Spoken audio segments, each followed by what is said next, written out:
G'day, Heath here from pickinglessons.com. Black Mountain Rag is a great tune to pick. In this version we're in the key of D, we're capoed up at fret 2. There are 3 parts and we're going to have a look at part A to get us going here in this video.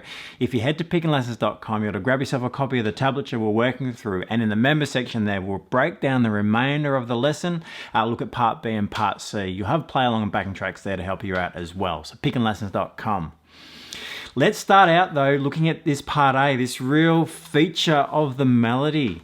We're capoed at fret 2, we're in the key of D, we're working out of C shape. So bear in mind when we play a C shape, when we're capoed at fret 2, that is a D chord. So we're in the key of D. You often hear this tune in the key of D and the key of A, yeah? So we're looking at the key of D version here.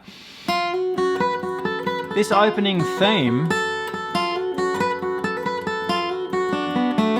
we're working up out of this C position here. So this from our capo, our C and our C triad, and we're working out of this position here using the open string. So let's have a look at what's happening. We're starting with this little slide up into the 5th fret, which is the unison open first string there. And we're building on this little theme. So picking wise for this, as most bluegrass flat picking tunes are, we're going to follow our alternating picking with the rhythm, so down up on the 8th notes. So our pickup note there is on the 4 and 1, 2, 3, 4 and. So we want to pick that as an up to follow that structure. Our next note on the open string is an up, and then we're going to the down to finish off. So just to string that together, 3, 4 and 1 and 2 and 3 and 4.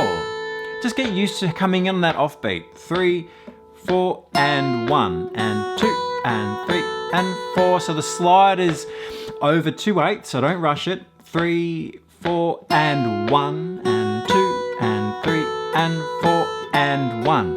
We're going to mimic that 4th to 5th frets there, but this time with a hammer on.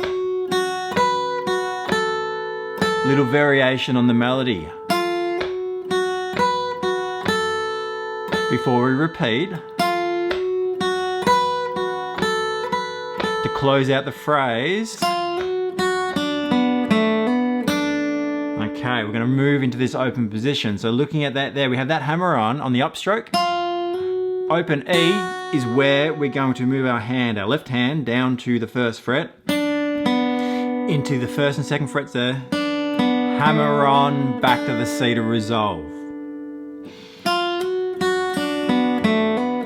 So looking at our first 4 measures, so counting in 1, 2, 3, 4, and 1, 2, 3, 4, 2, 3, 4.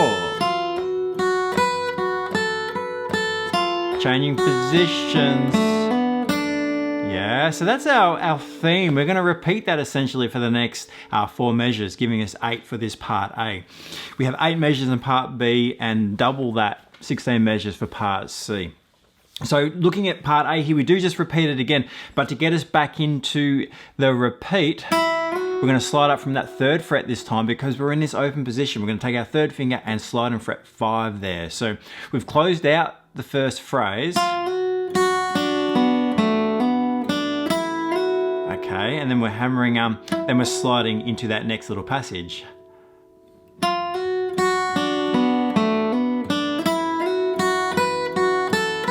Once we get there, identical, position change, yeah, and then leading off into the next slide will take us into part B. So, taking it slow, we're counting in 4, 1, 2, 3, 4.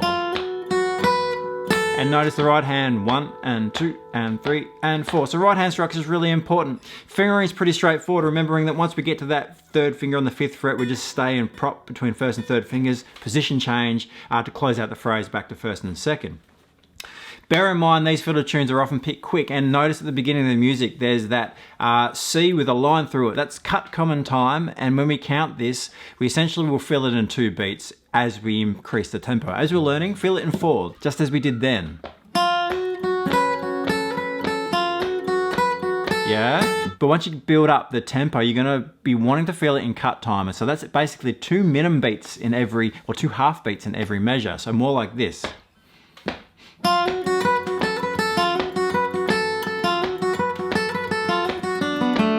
So when we read it, the rhythm structure is the same as 4/4 pretty much, but just bear in mind that C with the line through it is cut common time, essentially 2/2 time. And typically that's how we're going to feel these fiddle tunes, this bluegrass sort of stuff. And just think of how the bass plays. That's on every pulse within this cut time feel.